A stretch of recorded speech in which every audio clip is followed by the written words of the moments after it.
نبی علیہ الصلوۃ والسلام فرمایي د مسلم شریف حدیث دی چې درې کسان داسې دي چې الله جل شانه به ورځ د قیامت دوی ته به ګوریم نه او نه به دوی سره خبرې کوي او نه به د دوی ګناهونه چې کم دی هغه معاف کړي. هغه درې کسان څوک دي؟ په هغې کې لومبنې هغه بدکاره بوډا. یعنې معنا څه شوه د دې الفاظو؟ معنا دا شوه چې ټوله ځواني چې کم دی هغه د ښه تېره کا او چې کله انسان دا ګیره او دا ویښته هر څه سپین شي د ده په زړه کې هیرس او لالچ زیات شي. نبی علیہ الصلوۃ والسلام فرمایي چې د دوو څیزونو لالچ په انسان کې ډیر زیاتیږي. یو هغه د مال لالچ دی او یو د عمر دی. چې کله د ده عمر څومره سیوا کېږي دی وایي چې الله ماله نور عمر هم راکړي. چې کله دې څومره عمر د ده سیوا کېږي دی به د مال لالچ ډېر زیات کوي. ولې چې انسان څومره زندګي تېرېږي څومره د ده عمر زیاتېږي دومره به د ده سره د مال حرص او لالچ چې کم دی هغه زیاتېږي. د مال حرص او لالچ هغه به زیاتېږي. نو هغه چې کله د ده عمر هغه زیات شي دی بد اعمالو ته چې کم دی هغه لاس واچوي.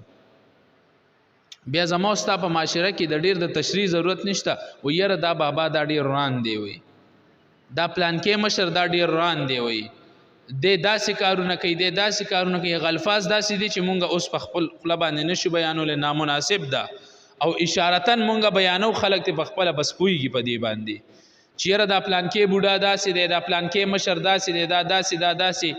نو نبی علیہ الصلوۃ والسلام فرمایي چې الله جل شانه به د دې بوډا د دې مشر نه به ګناهونه معاف کی، نه به ورته ګوري او نه به چې کم دی هغه صفا کی د ګناهونو نه.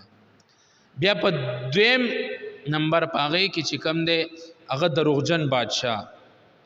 دروغجن بادشاه مخکې نه دا نوم را روان دی بادشاه به یې ورته ویلي. نن سبا زمونږ او ستاسو په معاشره کې چې کم دی هغه وزیر اعظم ورته ویلی شي، صدر ورته ویلی شي. دا دوه غټې عهدې دي. که دی ځان نه دروغجن جوړ کړی او منافقت کوي نو الله جل شانه به نه د دی ګناهونه معاف کوي او نه به ورته ګوري. الله جل شانه بالکل به ورته نه ګوري او نه به چې کم دی اعمال نامه به هغه صفا کی. دروغجن بادشاه. او د دې د خبرې کولو وضاحت ضرورت هم نشته، هر چاته پته ده چې څوک دروغجن دی او څوک رښتونی دی، څوک دروغجن دی او څوک رښتونی دی. زما او ستا د پاکستان قانون په دې حساب باندې خو مونږ بالکل نه پوهېږو، پته نه لګي چې دا په کم سیسټم باندې روان دی، دا په کم سیسټم باندې روان دی. څه عجیبه یو راځي چې کم لاړ شي چې کم راشي په خزانه باندې په کورسۍ باندې کینی هغه وایي هغه تیر شوي خزانه دومره خالی کړي ده او دومره تباه کړي ده چې اوس یې مونږ سمون باندې نه پوهېږو. چې هغه مهنت وکړي چې هغه لاړ شي بیا هغه بل راشي نو هغه وایي چې د دومره تباه کړي ده چې مونږ اوس په سمون باندې نه پوهېږو. نو عوام خو ستاسو په ذهنونو باندې نه پوهېږي، ستاسو په خبرو باندې نه پوهېږي، خو لیکن دومره ظاهره شوي ده چې چا سره مال دی په پاکستان کې بس هغه بادشاه دی، بس داغه زور داغه قوت داغه طاقت چې کم دی هغه استعمالیږي. او غریب خو اسم به مونږ په معاشره کې مشره وایي غریب تباه دی، وایي غریب خو اسم تباه دی. خو لیکن د دې غریب تپوس په الله جل شانه ورځ د قیامت کوي.